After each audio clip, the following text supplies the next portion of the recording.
Það voru stór úrslit í liðinni viku og hefjum við yfirferðina í blakinu.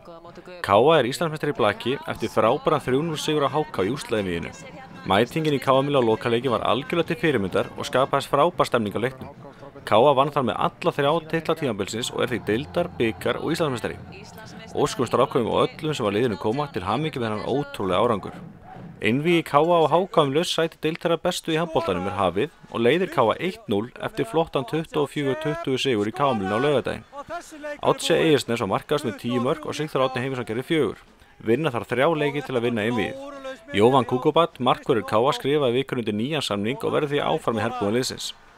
Kvennamegin þá skrifuðu Jónatan Magnússon og Þorvaldur Þorvaldsson undir nýja samninga og verður því áfram sama þjálfarateymi hjá liði KA Þórs. Aldís Ásta Heimisdóttir skrifaði einnig undir nýjan samning en hún lék lykilhlutverk á nýliðu tímabili. Aðalfundur KA verður í KA-mýlinu á þriðjudaginn kl. 18:00 og hvetjum við alla sem geta til að mæta enda mikilvægi tíma framundan á félaginu.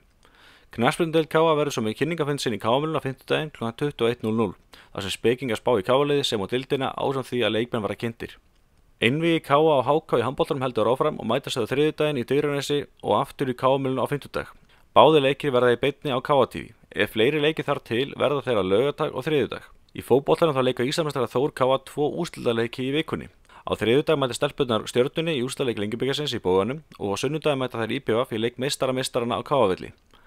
Karlalið KA leikur svo sinn fyrsta leik í Pepsi-deildinni í sumar þegar liðið sækir Fjölnismenn í Egilshöllina á laugardaginn. Við hvetjum að sjálfsögðu alla sem geta til að mæta og leiki okkar liða og hvetja þau til sigurs. Það var ekki fleira að sinni, takk fyrir áheyrnina og áfram KA!